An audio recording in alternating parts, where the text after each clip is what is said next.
السلام عليكم مشاهدينا الكرام، أهلا بكم. اليوم رايحين نتحدث عن مستوى المنتخب الجزائري في كأس العالم 2014. المنتخب الجزائري بدأ كأس العالم بمباراته ضد منتخب بلجيكا، قدم مباراة جيدة ومستواه كان مليح، لكن منتخب بلجيكا فاز علينا بهدفين مقابل هدف. لكن المنتخب الجزائري رغم الخسارة كان متأملا وكان متأكدا من تأهله للدور الثاني. لعبنا المباراة الثانية ضد منتخب كوريا الجنوبية، فزنا عليها ب4 أهداف مقابل هدفين.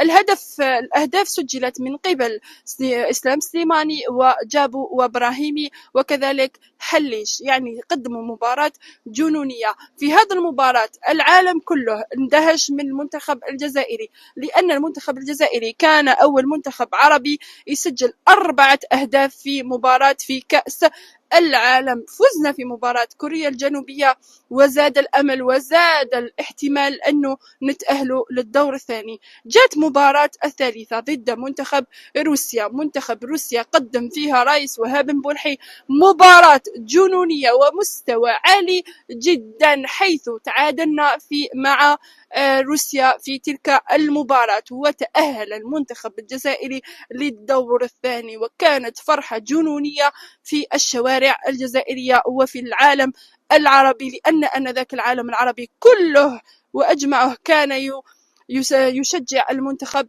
الجزائري. بعد تلك المباراة جاء مباراة ضد ألمانيا، مباراة كانت جنونية للرايس وهاب بولحي وللمنتخب الجزائري.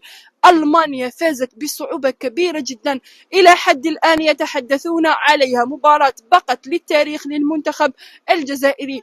المنتخب الألماني كما قلت تحدثوا على رايس وهاب بولحي من شدة يعني موهبته وقوته في الدفاع عن المنتخب الجزائري، تحدثوا عليه في الإعلام الألماني وهم مندهشين من صلابته لحراسة عرين المنتخب الجزائري. المنتخب الألماني منتخب للأمانة منتخب قوي جدا، وكذلك منتخب فاز هو بتلك نسخة كأس العالم 2014، هو من فاز بها. يعني كي نشوفوا كيفاش المنتخب الألماني اللي فاز بصعوبة مع المنتخب الجزائري هو من فاز بكأس العالم، هذا يدل أنه منتخب الجزائري جيل 2014 جيل قوي جدا. ولو فزنا على ألمانيا لكنا نحن من أخذنا كأس العالم في تلك النسخة. لما نتحدث عن المنتخب الجزائري في تلك النسخة، منتخب أفرح الشعب الجزائري وأفرح كل من يعشق كرة القدم. خلونا آراءكم في التعليقات حول هذا الجيل، وكذلك حول إذا كان الجيل 2026 رايح يقدم ربع ما قدمه هذا الجيل في 2014، مع العلم أنه بيتكوفيتش لم يعلن إلى حد الآن عن قائمة المنتخب الوطني، ولا ندري إذا كان اللاعبين رايحين يقدموا مستوى عالي، وخاصة أنه حارس مرمى مثل وهاب بولحي ليس لدينا. المنتخب الجزائري يعاني من حراس المرمى.